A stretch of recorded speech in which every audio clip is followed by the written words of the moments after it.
How's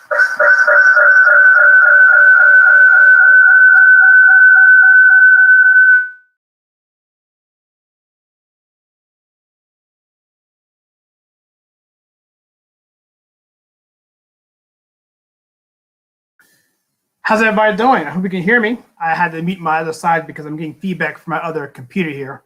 I always forget to do that. I always forget to mute the computer, otherwise you get the feedback loop. So it looks like my settings are good. I'm hearing audio here. I think we're good. So anyway, it's Friday, and this is the live Friday night show, TLFNS. And so this show is essentially me and sometimes a guest talking about the left and how insane they are, and their logic and how unreasonable it is, and therefore it being pretty funny to expose them for those types of things.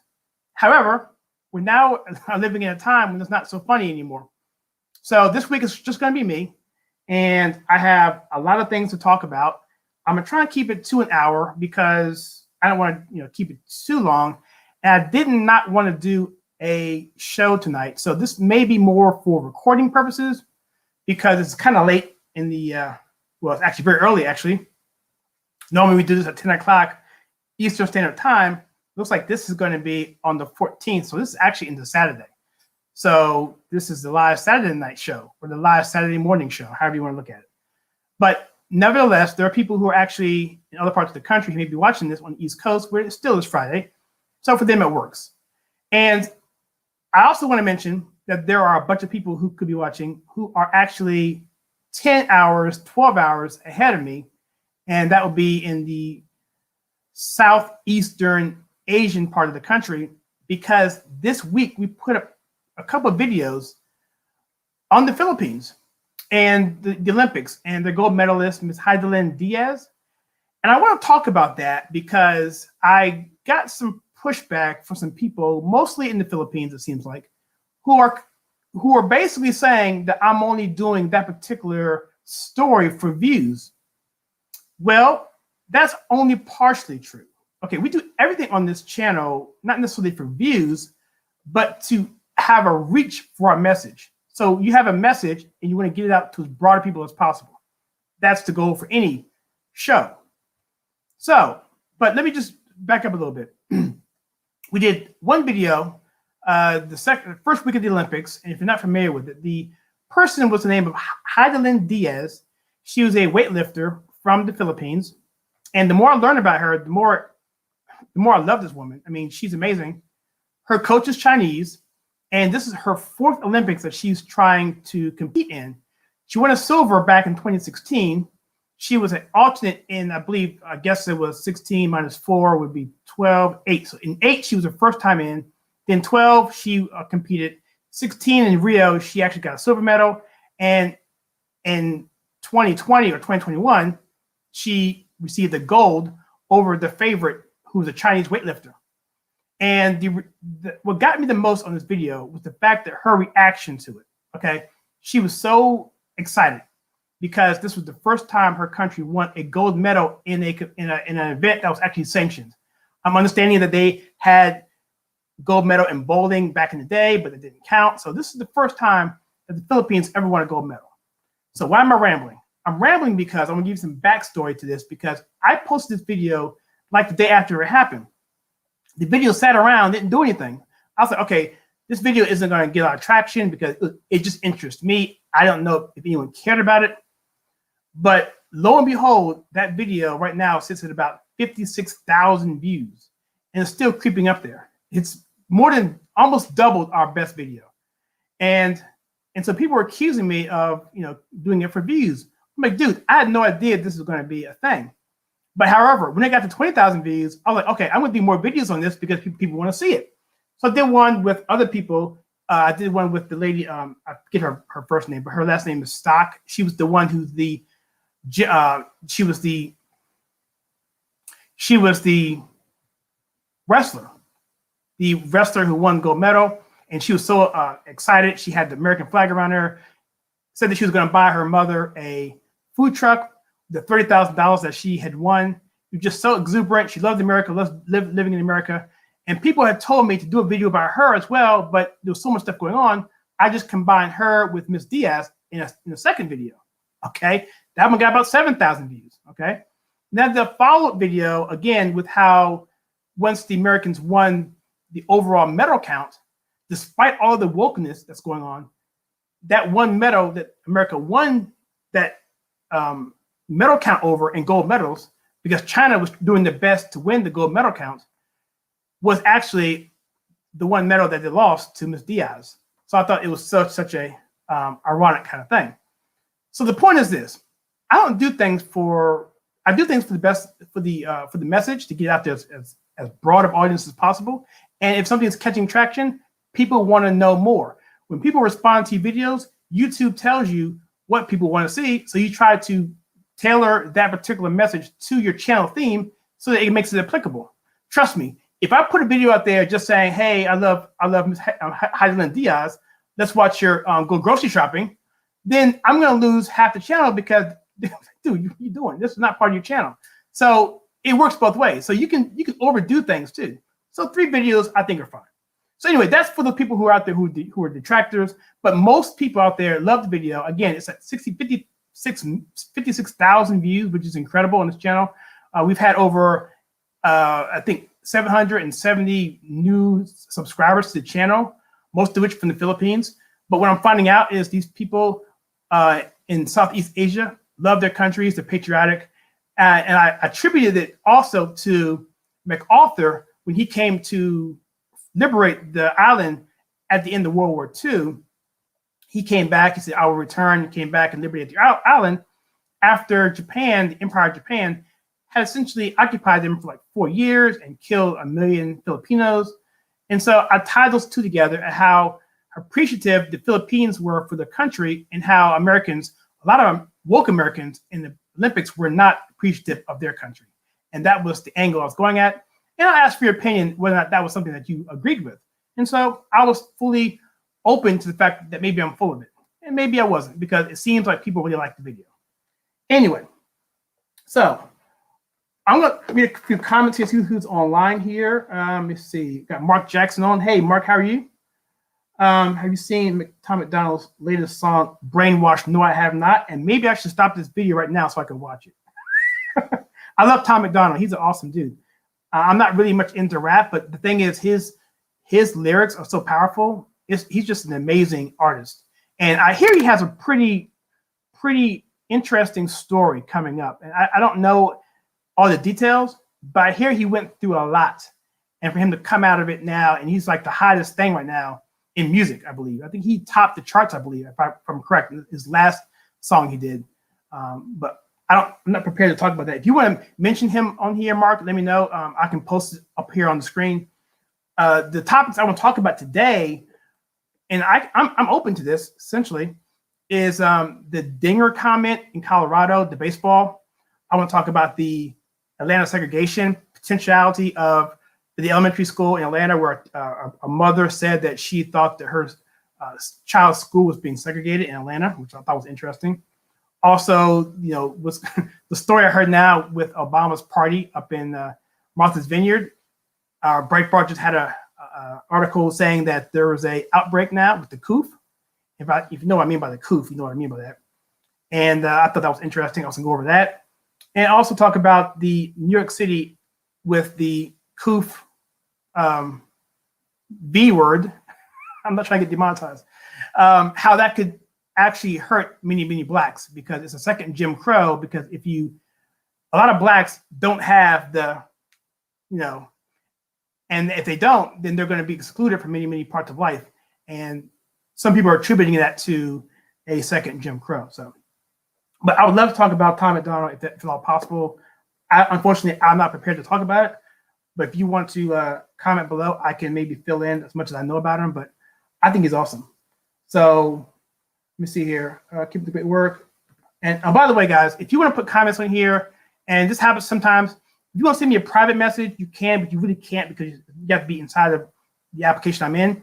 But if you don't want my messages to go, if you don't want your messages to go on the screen, just put an asterisk by it or mention, "Hey, Kyle, don't put this on the screen. It's private," and I won't show it on the screen.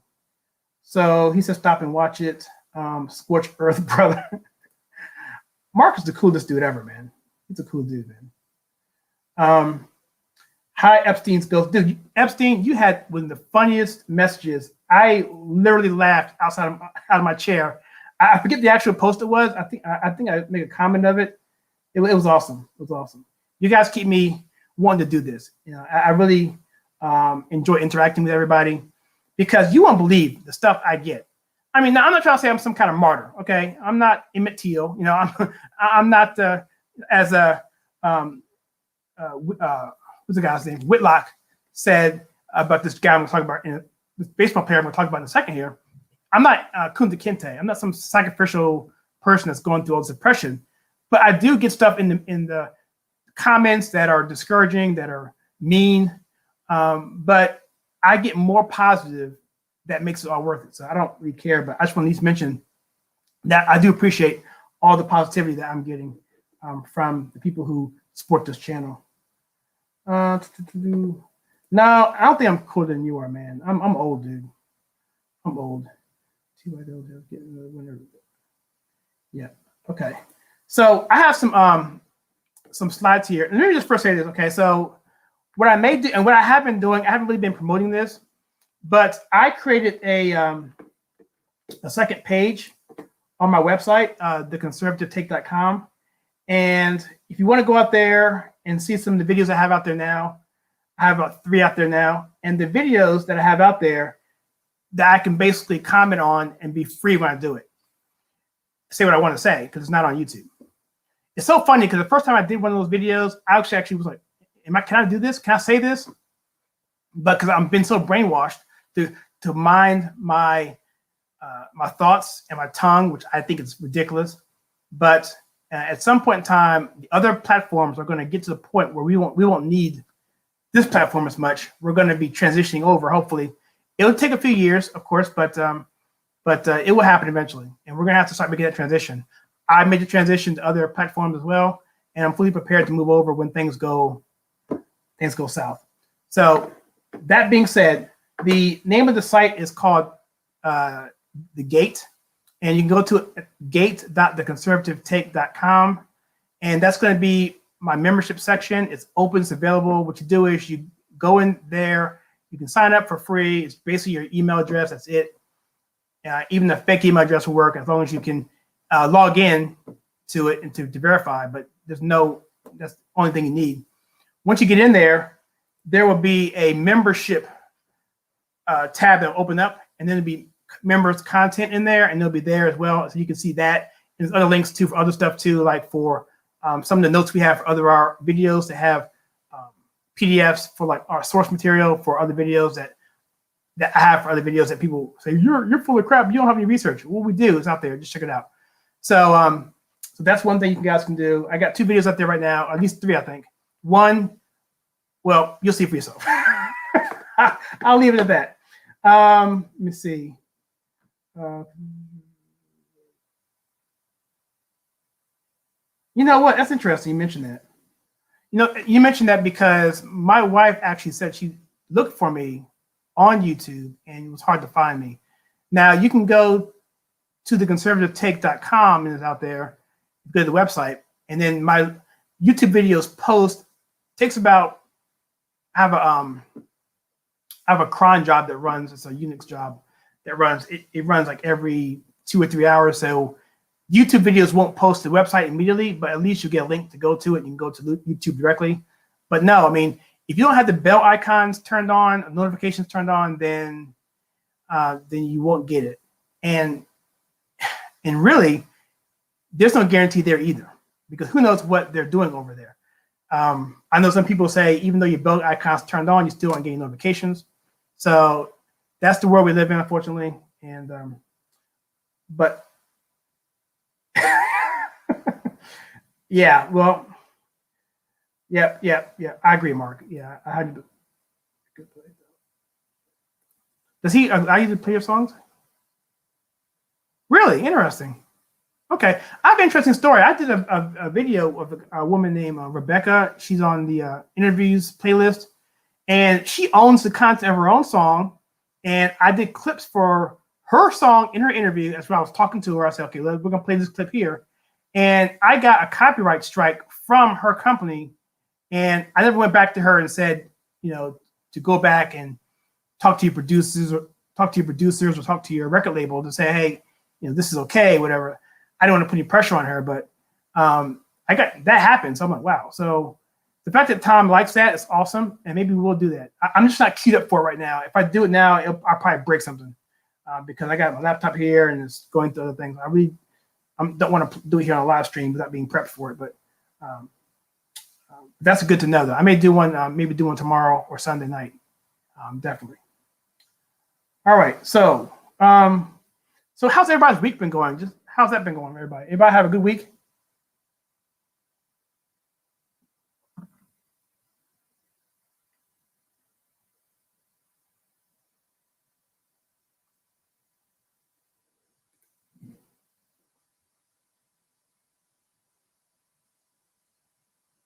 Yeah. Yeah. Well, my week has been crazy. So the thing is for me this week, it's been unexpected. Okay. Because ultimately you want channel growth, but you never really know how it's going to come and what form it's going to come. Because when the channel first got started about 3 years ago, I was literally driving down Gettysburg National Military Park. I do tours of Gettysburg. Okay. And so I'm going down, doing some research. I had a tour like a month later, and I was going to make sure I knew where I was going to be, whatever. And so I realized as I was driving to the battlefield, taking notes, whatever, at that time, Brandon Strzok had just done his walk away video, okay, that really good produced video about how he walked away from the Democrat Party. And he was encouraging people to go ahead and say, hey, share your stories, tag me, put it on Facebook, whatever. And by that time, it was people had already done a bunch of them. And I was a late adapter. I'm always a late adopter. I was probably the last person ever to do the water challenge back in the day. I did that actually. It took a long time to finally cave in. Water bucket challenge. But I said, okay, well, let me just do this because I got my cell phone here, I got my headphones. Let me just try this out because the battlefield really lines up really, really well with my walkaway story. And so I took 4 locations on the battlefield. I went around Will Thompson's house on Seminary Ridge, Little Round Top, and back around to the Minnesota Monument on the other side, and how I circumvented that whole thing. Put the video out there. It got about 4,000 views, in a day or two. I was nuts because the video really is horrible. It's got wind blowing everywhere. I can hardly hear. I'm in this. It's the worst video known to man, but it got a lot of views. So I said, okay, fine. So then my wife got tickets to Dinesh D'Souza's Death of a Nation. And that video became my #1 video until this week. That got 35,000 views eventually. And so I said, okay, this might actually work. And so that's how I kind of got into it. And I didn't want to let people down. They wanted more stuff, so I kept doing more stuff. And here we are. So I didn't know how this growth is going to happen. But with the Philippines thing, it just exploded. And I'm not even sure if it's even sustainable. I could lose all these people tomorrow because they realize, okay, he's not talking about Filipino issues. I'm going to unsubscribe. That's okay. I don't care. I just want to make sure that whatever I do is being received well and it's good quality and it's accurate. And eventually that will play itself out one way or the other. However God wants to use it, that's how it's going to be. So, but this week has been insane. I mean, checking this stuff and making sure everything is set up properly with my infrastructure. Make sure my website's done right. Make sure all my links are set up right. All my forwarding links that I have like 30, 40 links for different things I do. I have to make sure all that stuff works because people are coming in for the first time. So catching up on some things and so forth. It's just been a lot. So, but I think we're good. Things have tapered off. So we're going to go forward. And I put a poll out there this week to kind of ask people, what do they want to see? The three areas. Is it going to be political culture war? Is it going to be sports wars? Because people love right now, recently, with woke politics as it relates to sports. And also the foundation of the channel was dealing with movies and how that was interesting people. And I think it's going to be mostly sports, but mostly culture war as it relates to politics. And I'll put Tom McDonald in that. And also I put it in there with, in some ways, Hollywood too, but not quite because he's not really an actor, but it is media culture. and the other one would be politics. So I'm looking to do that. I got 2 videos in the can that I'm trying to work through. It's just a lot of stuff, guys, a lot of stuff, and I'm trying to put it out as quickly as possible without killing myself. But that's where we are. So let me look at some more comments here, and we'll jump into the stories here. Let me see. Week in the news. Afghanistan was a big one. Yes, how about that? So we were there for 20 years, and now they've taken over with 3/4 of the occupied territory in like a week. And Biden said, I believe he said, when he said we're going to leave Afghanistan, remove the troops and everything, he said the Taliban taking over again is not likely. Okay, yeah, right. It's funny. Everything we talk about actually ends up happening. It's really, really frustrating.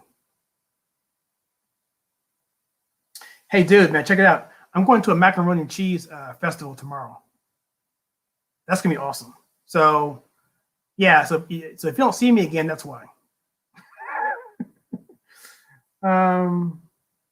That's awesome, man. Chilling with your girls. That's cool, man.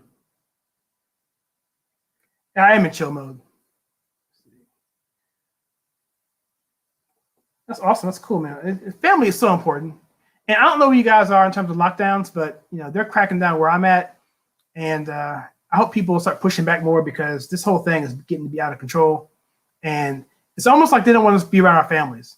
And I'm just curious to see what's going on with Thanksgiving, because we saw them last year with Thanksgiving talking about, it's like, you can only have like 5 in the house. And if you're in the house, you have certain regulations and stipulations. It's like the core foundations would make this country great. Family, the patriotism, seeing people's face and identities, is being stripped away. Freedom to move, to travel. I mentioned before in a video, maybe I haven't posted yet, but Eisenhower, when he did which some people debate whether the government should have been involved in this, I recognize that, but the internet, the national highway system, where we could connect various states together, and that was one of the things that really pushed America together, because now we're no longer isolated around areas like the cities. We can now live in rural areas because there's roads now. Not only there's, whereas there was when there wasn't before a river or a stream or anyway waterway or train track, now you can have trucks go through, which could fill those gaps. And so that free spirit of Americana, Highway 66, all that was who Americans were: free, top down, muscle cars, the whole nine. And they're trying to restrict even that, talking about we're going to potentially ask for documentation for interstate travel. So it seems like everything that's American, they're trying to strip away from us, including our identities and including our diversity. It's almost as if they're trying to separate us so badly. There's a story here in Atlanta where a teacher was accused by a parent that she was trying to segregate her class by race. So Black principal allegedly segregated Atlanta elementary school students according to race, and Black parent files federal complaint against the school. So to me, these progressives are not progressives at all. In fact, they're regressive. They're taking us back to a time where, the civil rights movement, the Medgar Evers, the MLKs, those guys, where we're fighting for, they were really, civil rights movement, they were really fighting for separate but equal, but ended up being integration, which is the same, they took, that was what ended up happening because it just made sense. We're Americans, we don't need to be separated. And now we're separating because of some false ideology, for whatever reason that is. I think it's because they just want to make this country as divided as possible, for whatever reason you want to talk about it.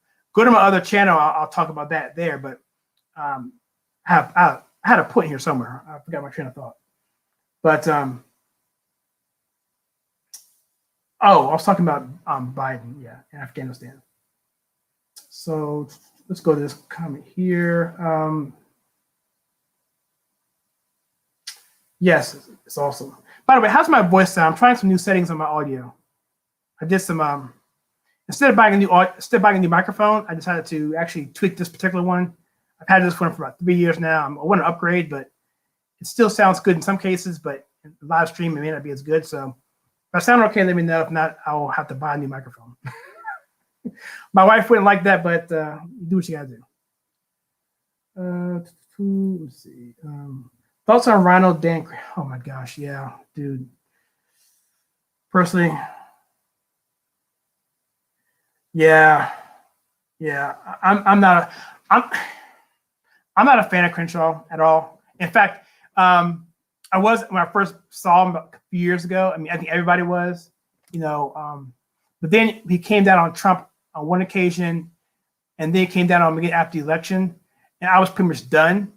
But this last thing he did, I mean, he was so arrogant. And so, I mean, oh my gosh. See, now you're getting me upset. Gosh, Crenshaw. And here's the thing. I follow Joe Patrick on Instagram. Joe Patrick is a young American entrepreneur. He was in the movie Uncle Tom. He's great. He has his own business. He has this big orange truck that he uses for propaganda, not propaganda, but for his business, for his brand. And he was invited to Joe Patrick was invited to Crenshaw's party somewhere, a pool party. And so he posted a picture on Instagram with him and Crenshaw. You can go back and look at his wall. It happened about a month ago. And people were dogging Joe Patrick out for hanging out with Crenshaw.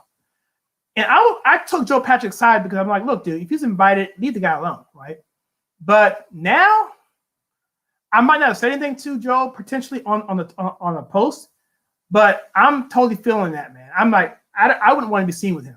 I know it's your friend, whatever, but like, dude, and I've been to parties like this, political parties where people are not on the side that I am. And I would go to the party and say, look, we can go to this party, you're my boy, whatever, but I can't have a picture taken with you. I'm not going to be shown with you. If it happens, it happens, but I'm not going to do an official picture with you. I've done that. And I'm like, look, dude, I can't, call me fake, whatever, but there's friendships and then there's, then there's perception. And that brand is important. You can look at it any way you want or just don't go. Either way.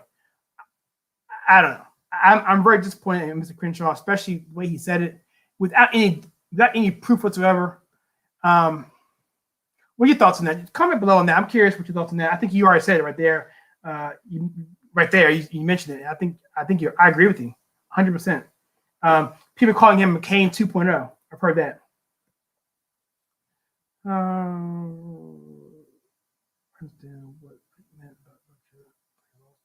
Yeah, dude, that's another thing.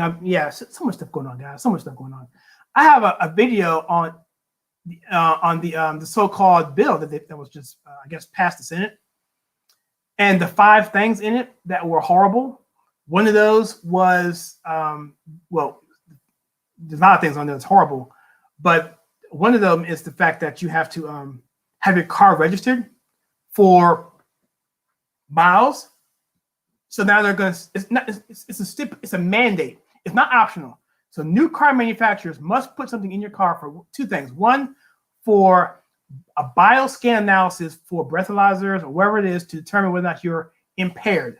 If you're impaired, alcohol, whatever, then your car will shut down. Okay. That's what can go wrong there? Look, I understand the intention of it, but do you want biometrics readings in cars to go to a federal bureaucrat somewhere, and then at worst case turn your car off if you're whatever? That's one thing. I think the worst thing in that is the miles.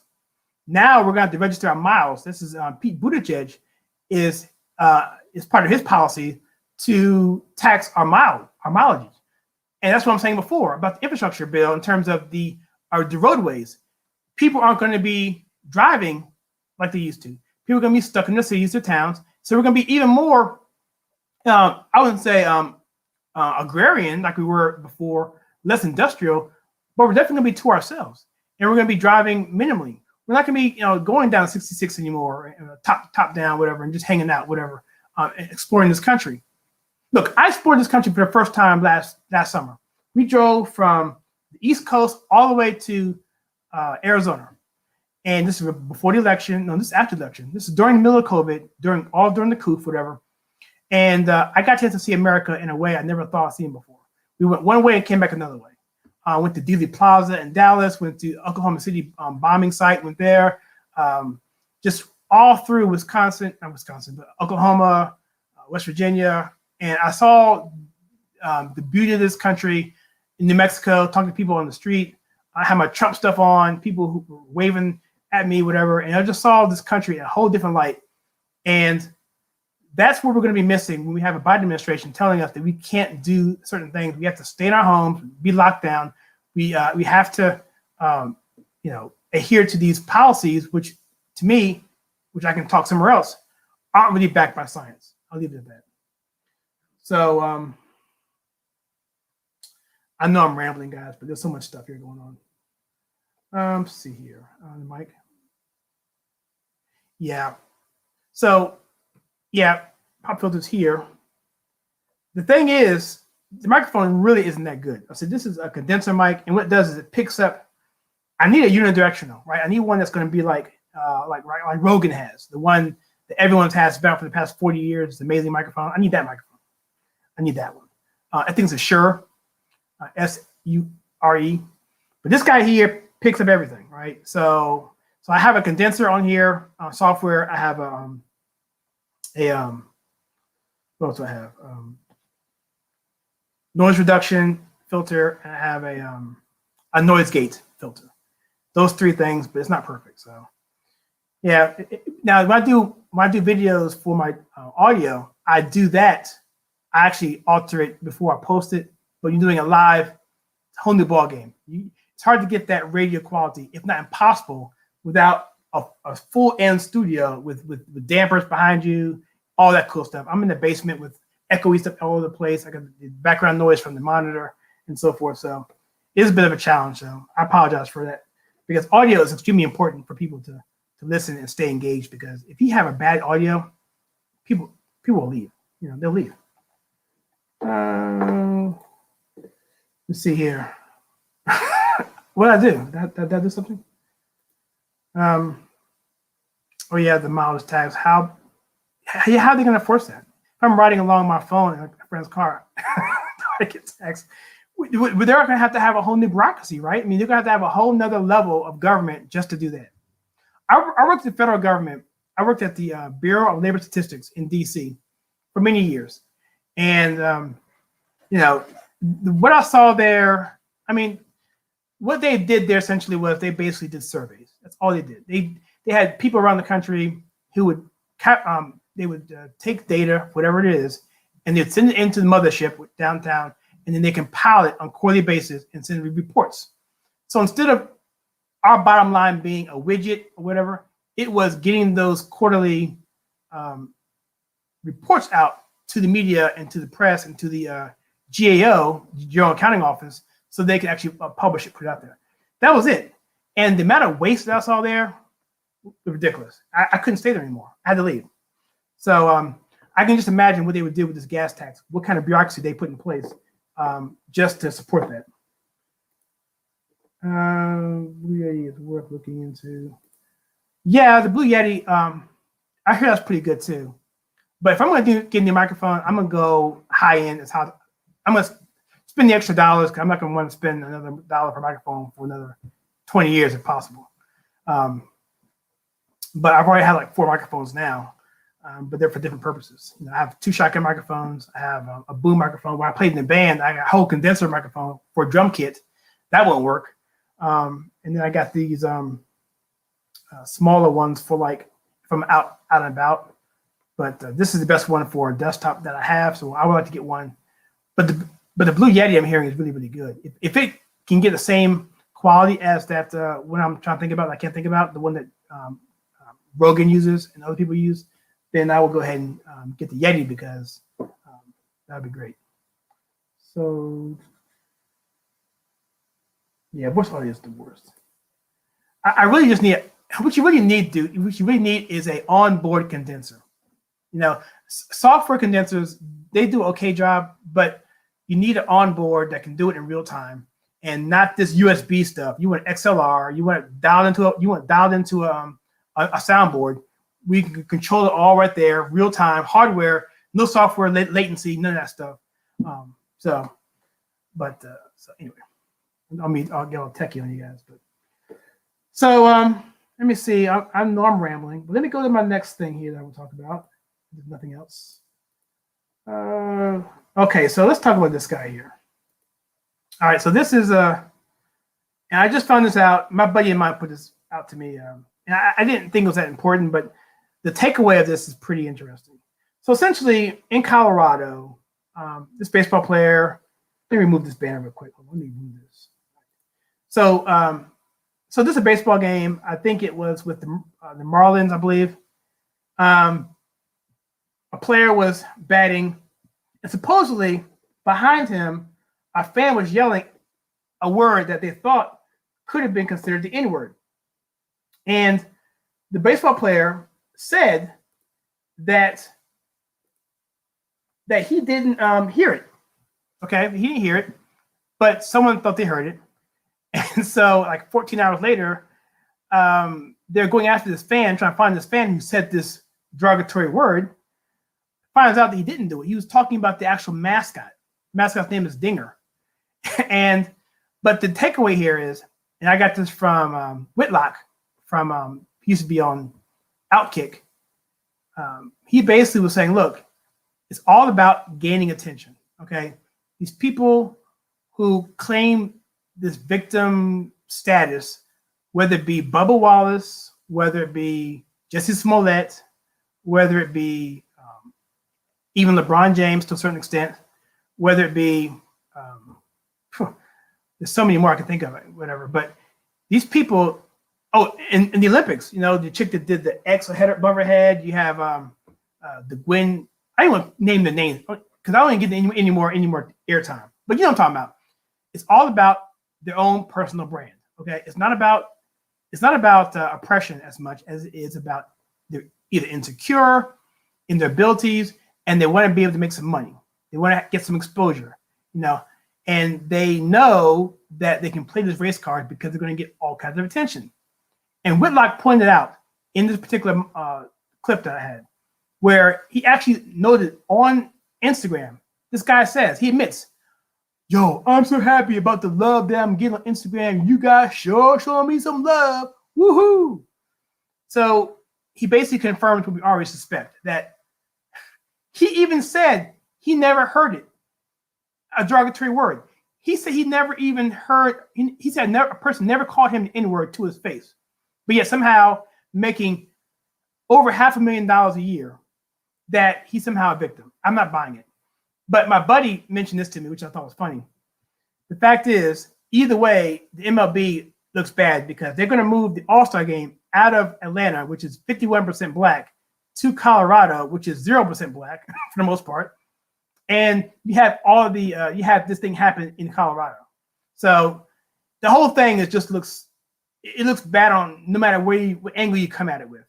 And like Whitlock was saying, look, this has to stop. This victimhood mentality crap needs to stop. But as long as we keep placating to them, you can have people like Bubba Wallace getting sponsorships and hasn't even won a race, hasn't come close to winning a race. And you have Jesse Smollett, an actor who, by the way, he was on the Mighty Ducks, actually. The Mighty Ducks. I saw him I went through that. I watched that a few weeks ago. I saw him on there. A washed-up actor who did it for publicity so he could enhance his career. And so that was that. And you tie it in with the teacher from Atlanta. It's just really ridiculous. And the segue directly into this video this week on the woke Olympics being the worst, lowest ever. People are just utterly fed up with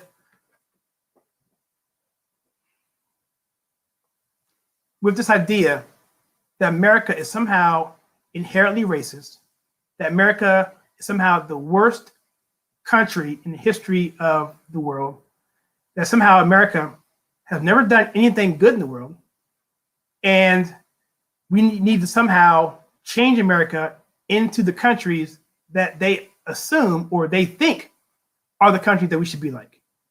Never mind that America was the country that actually helped liberate those countries because they were going in those bad directions. Now, people understand World War II was a really dark time in this country. And I dare say that today is just as bad, if not worse. I would say it's worse because at least then we knew who the enemy was. They were wearing uniforms. Now we don't know who they are, right? They're like laying in the shadows, you know. But World War II, it was clearly about you had fascism coming out of Italy. You had imperialism, troop imperialism coming out of Japan. And you had, of course, I guess Nazis were fascists, I guess, but Nazi Germany. So you had all that going together. From an ideological standpoint, neither one of those three countries liked each other. They just used it for mutual benefit. And by the way, as an aside, you know, I got a lot of pushback on the whole thing with my Diaz video, the weightlifter, who I mentioned earlier in the video. If you just mentioned this, if you're just now coming on to the stream, I mentioned how I got some pushback from the videos I did with Heidelin Diaz, the gold medalist for the Philippines. Well, they said their pushback on one of it was that, well, you know, America, that Japan, the only reason why Japan invaded the Philippines was because America was there. I'm like, dude, come on, man. You're wrong in about 3 critical ways. Number one, Pearl Harbor, okay? Okay, right? We can just start there, okay? But number 2, Japan had already had their sights on Indonesia and the Philippines and Australia. They wanted all that area. They wanted that. They wanted to expand to those areas. That's just the fact. They knew that they couldn't do that because America's 7th Fleet would have destroyed them, right? And so they wanted to take them out. So they have some breathing room to threaten the coast of America. Not that they were actually going to attack us, but hold us at bay and then do their dirty work for the next 4 or 5 years while America was building up the Navy. By then, they would hope that America was going to say, well, okay, you got it. Take your land, we'll keep it. That was their plan. Of course, they didn't think they were going to have our aircraft carriers out at sea, and we were able to, you know, do what we did. But nevertheless, America was not. We were there to stop Japan. All right, they took full advantage of that. Right, when the reason why we island hopped through Guadalcanal, through Iwo Jima, through missing another island, was to get closer to Tokyo, so we could actually end the war from a conventional standpoint. So that argument is just dumb, and I just don't understand where people get this historical narrative from. And by the way, Japan was also the ones murdering Filipinos. So I don't know. Anyway, I don't know how I get that subject matter, but I just want to mention that because I think, you know, the pushback I'm getting sometimes just doesn't make any sense. If no one's noticed, no, let's go back to some of these guys here. Oh, Juicy Smollett. First thing is okay. Let's go to this one here. Now, Juicy Smollett and LeBron are different. They would have us. Yeah, they would. And the funny thing is, Smollett is still doubling down. He appeared in court, I think, about 2 weeks ago or 3 weeks ago, and you know he's still saying, "Well, I'm innocent, whatever." No, whatever. Come on, dude, you had the rope around your neck when the cops came to you. You have the 2 people who the twins, I guess they were, who are ready to turn evidence against you. The police themselves don't believe you. In a Democrat-led area, even the mayor, I believe, this is the guy's name. He was Obama's chief of staff, I believe. Even he came down on you. Give me a break. The mayor of Chicago, I can't remember his name right now. Yep, exactly. Yeah, exactly right.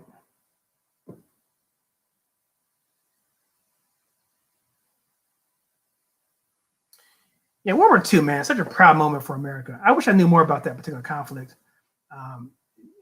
It's just, I like to talk about Midway. I like that battle, but there's just so much going on there. I mean, the Guadalcanal is amazing. I mean, the bravery, the heroics.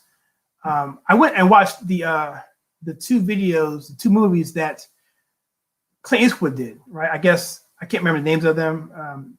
Letters from My Father. I can't remember. Letters from Iwo Jima was one, and the other one was I can't remember the name of it. But one was taken from the American side, one was taken from the Japanese side. Fascinating movies. Of course, I watched Band of Brothers. I actually binge watched that again. I watched The Pacific again during the whole lockdown period. And it's just, oh my gosh, man. It's just, the sacrifices put down there, man. Of course, Saving Private Ryan was amazing. Which, by the way, we got thinking about Tom Hanks' son, what he had to say. That was interesting. I'm not familiar with that. I'm not familiar with that one, Tarawa. I'm gonna look that up. And I don't know about Guam. I'm not familiar with that one at all. I know about Midway. Yes, Flags Are Fall. Thank you. There you go. You are the man. Yeah, those are good movies. Those are good movies. I'm gonna look up Guam. I'm gonna look up Tarawa as well. And what's the movie with the one with the non-combatant? It was, I think Mel Gibson did that movie. Oh man, that movie was, gosh, man. If you don't love this country after watching that movie, oh my gosh. I think it had McGuire was in it, I believe. Not McGuire. The guy who plays Spider-Man. I'm getting old, guys. I'm sorry. Anyway, oh man, I'm very self-critical, so I know this. I know this live stream is probably horrible, but whatever. I don't at this point care as much. I just want to hang out with my buddies and talk a little trash and not get deplatformed. That's my goal. How about this guy here? How about your boy here? Give me this comment. Gotta find it first. Get rid of it. One thing about these comments, if you don't click on it, it'll stay there forever. So supposedly Obama, he had his little event in Martha's Vineyard. His little had a coof spike at his party. So I'm curious to see how the story is going to play out. Of course, Breitbart's the only one probably covering it. I think this just hit. But I think to me what's interesting is just the mentality that these Democrats have. It's like, it's not just Democrats, really, it's leftists. That, it's not me, but I guess, where it's we can do it, but you can't. It's like almost like serfs, like a feudal system where you have the kings and queens and the dukes and the people who have the titles and so forth, and landowners against the people who are the peasants and so forth. They do all the work. And everybody else just lives found the land. Sort of like what happened with Robin Hood. People say, well, he was robbing from the rich. No, he was giving back the money from the people that was taken from him. That was their money. So anyway, let's see here. World War II is my thing. My grandfather was the first Marines. Oh, good for you. Thanks for the service. My dad was Navy in Vietnam. Oh my goodness. And you were a Ranger. Oh my gosh. Heck yeah, man. Dude, man, thank you so much that is not easy, man. That's a tough program. I don't know personally, but I watched movies. I watched documentaries. Special Forces, man, that's out of control. And the Marines, obviously. And was he in Navy? Was he on the ship or was he a pilot in Vietnam? I'd be curious to know about that.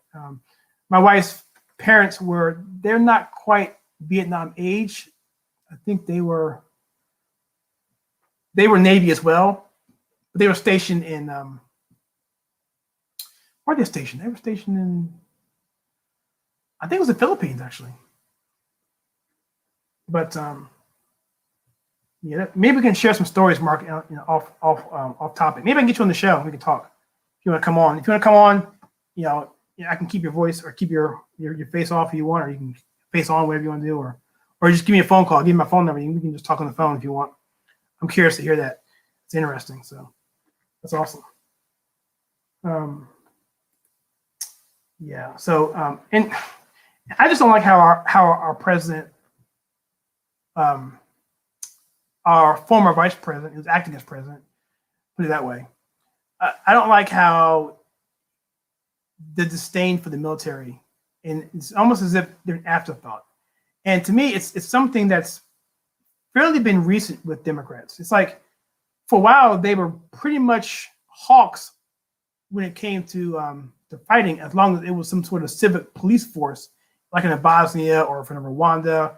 You know, as long as it wasn't like, fighting against tyranny, they were fine with it. They mind going for these, especially proxy wars. They love that stuff. They love proxy wars. But now it's almost as if, what kind of war do you expect us to fight if you're treating our military the way you're treating them? I don't know. And I don't know if you guys saw that advertisement they were trying to do with the recruitment.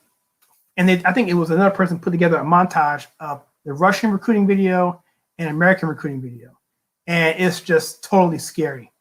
Totally scary. The Russian video was like, okay, we're going to come and we're going to do what we got to do and don't mess with us.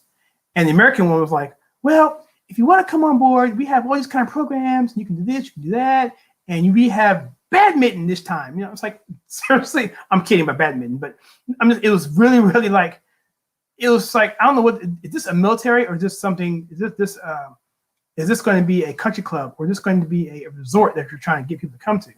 We're here to fight wars against aggressors to this country. And it takes a certain kind of person to do that.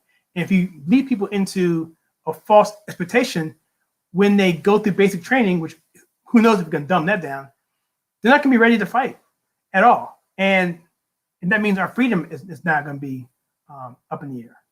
And I'm sorry, but, if you look at the Southeast Asia, if you look at China, what's going on there, Australia is really anxious.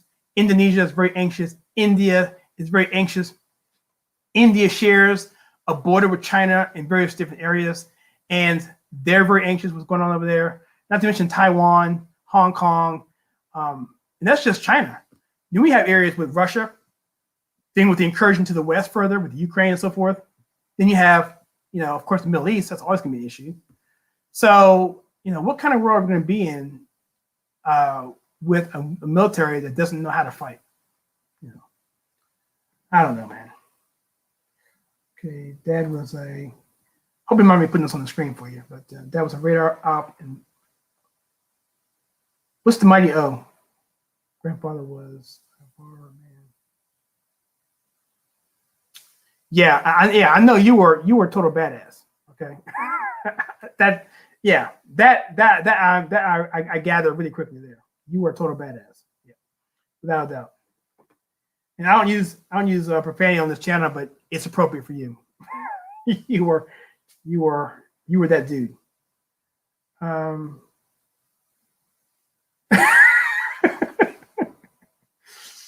Well, live stream sometimes, man, it's better if you have a little bit off the edge, because I know sometimes get on live, man, you really like, for me personally, sometimes it's anxious, right? Because it's funny because I'll do a video and I'm taping it and I know I'm not being recorded. I know I'm not live. So I will do it over and over and over again. If I just do an right, I'll stop, but live stream, you can't do that. I could do this, shut the microphone off, and they'll say,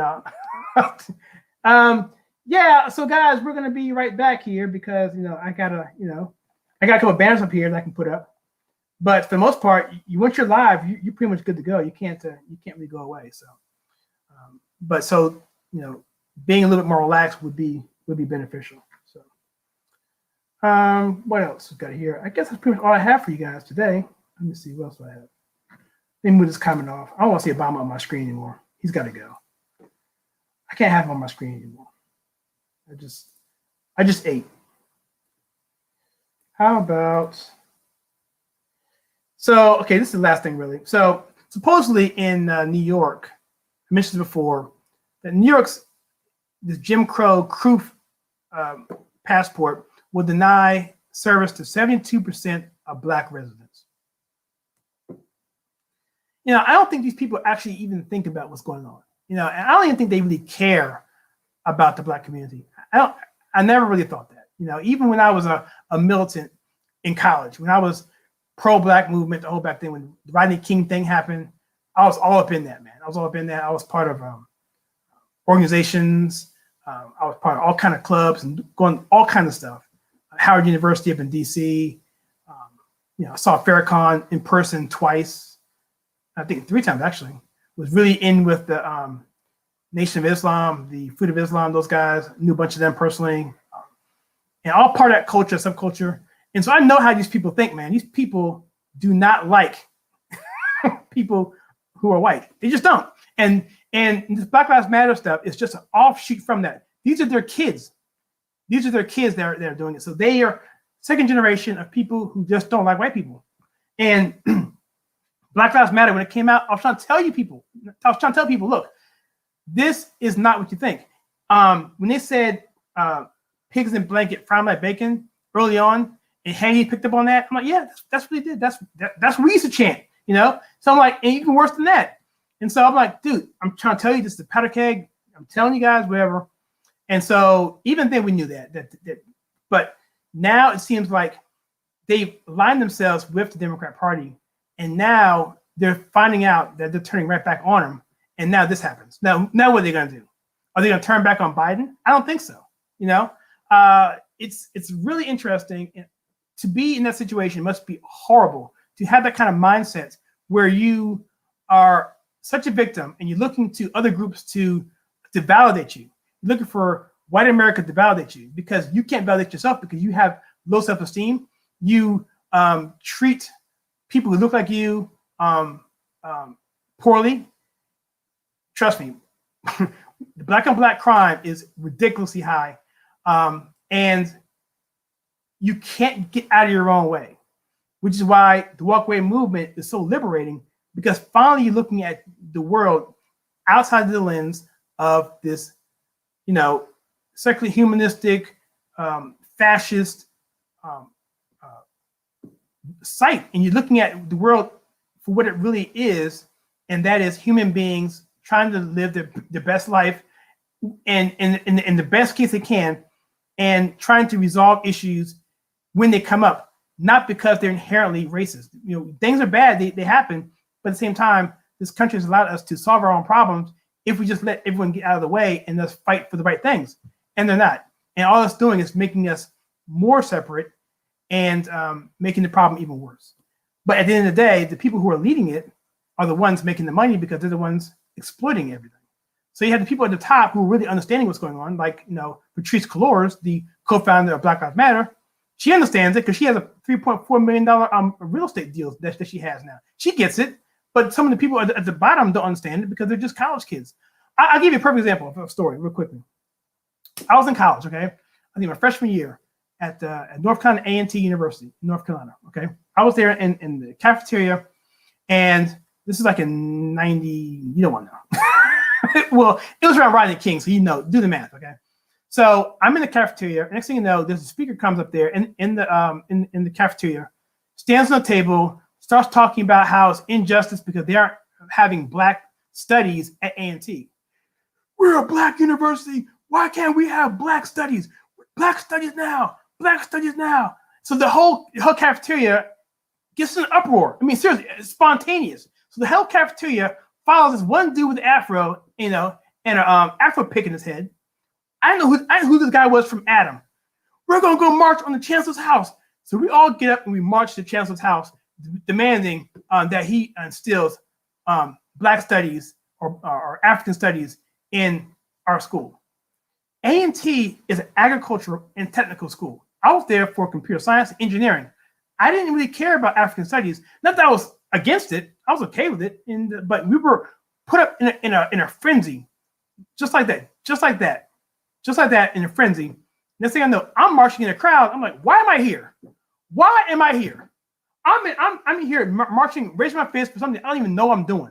And that's the same thing that happens with these people in Black Lives Matter. They get caught up in it because someone tells them something. Someone who is a strong, charismatic leader tells them something. They go out and they do it. And I'm telling you right now, that's what these guys do. And you have a generation on top of a generation where their parents feel the same way and telling their kids the same thing. And now you have this generation now where people have to be a winner. They're entitled. They feel that there's nothing else to fight for, so we got to have some kind of cause to fight for. Because as a kid, that's what you want to do. You want to change the world. And I get that. But let's change it on issues that actually matter, that actually are real, not this made up stuff. In the day, you're being exploited. And so to this very day, doing that march to me pisses me off that I was caught up in that. I was a freshman. I didn't know any better. But it's exciting, whatever. And so that's my aspect of it that I experienced. And I think the same thing's happening now times 12. Who knows what would happen had it been something different. What if someone threw a brick through a window? What if there had been fire there? What if there had been something more? What else could have happened? You know what I'm saying? Things can get out of control just like that. But because back then we had some common sense, it didn't go that far. But nowadays, it's gone that far. And especially if you have another organization like Antifa coming in there and saying, hey, guy, you should do this. You know why? Because you're oppressed. I know I'm white. I live in the suburbs, but you're oppressed. So you should throw that brick to the window, just because. Do it, man. Do it. Do it for, that's what I'm saying, guys. So let me,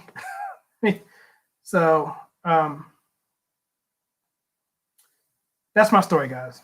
Let me see here. I think MAGA country. Exactly. Yeah. Well, when I think in Chicago, I'm thinking 100% MAGA country. Yeah. Where with every single alderman in Chicago, every single one of them are Democrats. Born and raised in Chicago, law enforcement for 20 years there. I wonder why you think Chicago was a mega country. Yeah, exactly. Yep. So I was actually in Chicago, Mark, a few years ago. I think Al Sharpton had a radio station there, and a buddy of mine, his name is Lenny McAllister. He's a pundit. He was on several talk shows, wherever. He invited me to his video show back then, and he took me around the city, took me around the south side, north side, and went by Obama's house, and learned a lot. And I realized, like you said, that it's a Democrat stronghold. I mean, he told me back then when I was there about 6 years ago, every single alderman was a Democrat, and it's almost impossible to do anything there as a conservative. So, what else here? I was making a joke since the mouse. Yeah. He was, yeah. I got it immediately. So what he should have done was he should have gone somewhere like in the South and done it. He's just, dude, man, come on. I got to find out about this battle, Tarawa. I got to find out about that. So, okay. So anyway, guys, I don't have much more to talk about. If you guys want to talk some more, we can, but I've covered the topics I want to talk about. I rambled on topics that I probably shouldn't have talked about, but I like to get some perspective because I got called a bootlicker today on the comments, which is always fun. And it's funny because you call me a bootlicker, but at the same time, you have no idea what I've been through as a person. And the ironic thing is that when you call someone that, you're actually calling them by the content of your own conviction of your own heart. In fact, maybe you may be the bootlicker, because deep down you kind of know that you're conflicted, that your ideas, your goals, your ambitions are being undermined by the same party that you lined yourself with, and now you don't know where to go. So you're struggling so horribly in your internalness. If you've got any kind of moral backing at all, you are struggling really, really difficult with much difficulty in that. And so for me, when I was coming up, dude, I was about as hardcore as you can get, man. I was hardcore. I was in the movement at a level that was unhealthy. In fact, one of the things that actually got me out of it was several things. I'll just go and share this. So there's a guy by the name of Leonard Jeffries. He was a professor at City College in New York. If you look him up, you'll find the speech on YouTube, whatever. Leonard Jeffries, total socialist, and he had this talk. He was talking about Statue of Liberty, how it came about, and talking about the ice culture and sun people and ice people. How there's two paradigms of people. That Europeans came up through the colder climate. They were more anti-nature, so they were trying to fight the nature. And people in the Sun Valleys were coming up in a warmer climate. And they were more embracing of nature, and they were less combative because they didn't have to be, because they didn't have to build tools, so forth. So that paradigm was up. And I listened to this tape over and over. I listened to maybe 100 times in the car, at home, at night. And it was just something to me that was just so powerful to me that this guy's got it down. The white man, he's horrible. He's kept us down. And so check this out. So then at that same time, there was another guy by the name of Khalid Muhammad. He was the national spokesperson for the Nation of Islam. Bald-headed brother, had a bow tie and everything. And this guy was like Malcolm X on like steroids. I mean, he used profanity. He was very anti-Semitic in his words, and he spoke. And if you go back and look, Washington Post did an article on this back in the 90s. Just look up Khalid Muhammad and look up anti-Semitism and Crampton Auditorium at Howard University.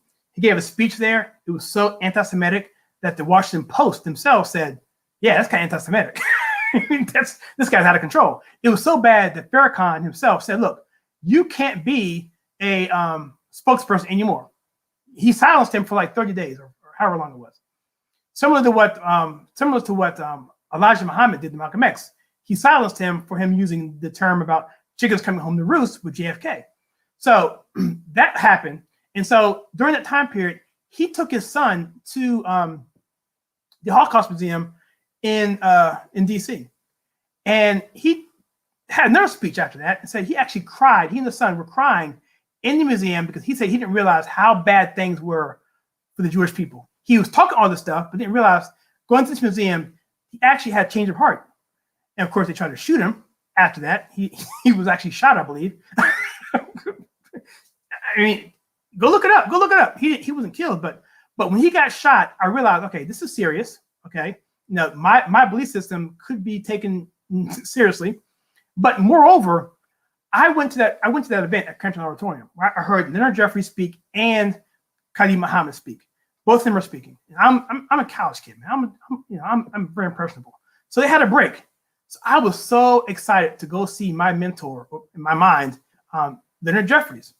So I went to this stage, right, and wanted to talk to him, get his autograph, right? And they say never meet your heroes. They told you that, right? Never meet your heroes. Dude brushed me off and actually rolled his eyes at me. And from that point on, I was done. I realized, look, seriously, dude, like I was a nobody. But check this out. Khalid Muhammad was the nicest person ever. Shook my hand, whatever. I didn't want to see him. I didn't want to see him. And so those small baby steps got me closer and closer to conservatism. I realized that this was just a show. This is all for his own benefit. He wasn't about us, the movement. He was, and maybe had a bad day, but still, you should put your best foot forward when someone comes to you. And I was smiling all ear to ear. Hey, whatever, how you doing? He totally dissed me. And that day forward, I didn't listen to that speech ever again. So that's my first step to walk away movement. Another one I saw a movie, Get on the Bus, which was a Spike Lee movie, and by the time 9/11 happened, I was done. I was done with Democrats. I was done. And I was like, whatever, this is ridiculous. So that's it. So Task Force Tawama.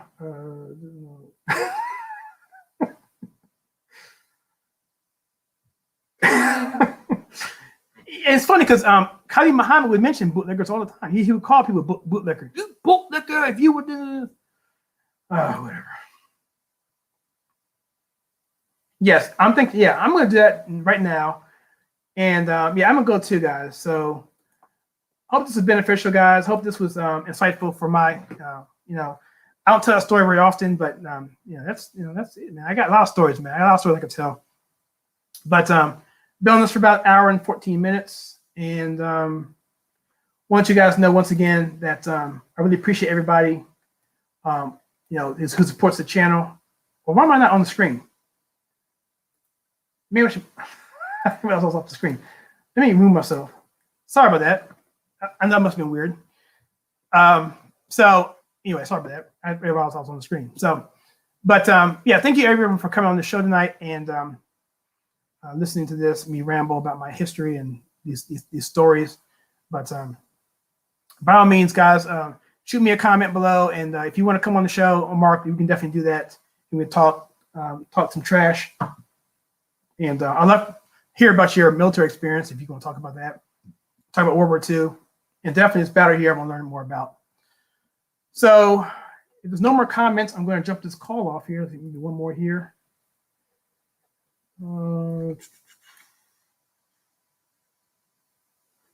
Hey, Joe, how are you doing? We can definitely catch it late. I didn't advertise this, Joe, at all. I didn't advertise this at all. I just decided to do it last minute because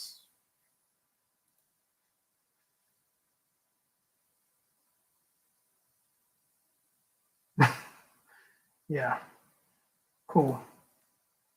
So anyway, okay, that's gonna be it. So I may do a Friday night show. Well, I'm sorry, a Sunday night show, a top 3 show as well, and I'm not sure yet. But by the way, I am going to a macaroni and cheese event tomorrow, which I'm excited about.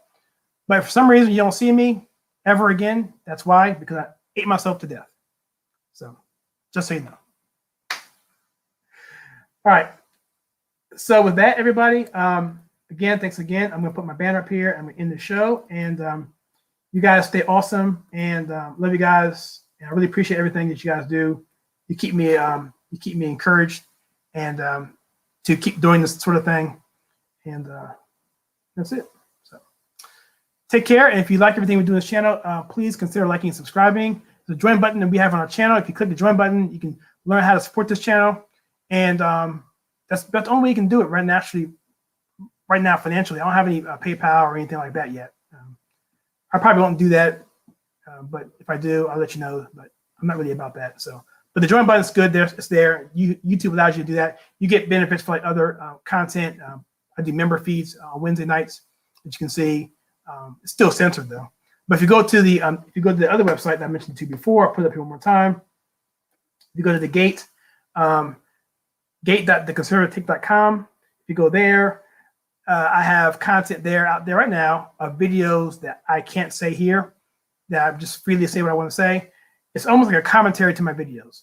So I'll do a video and I'll do a commentary to my video, and those videos will be there as well. So with that, I will see you guys next time.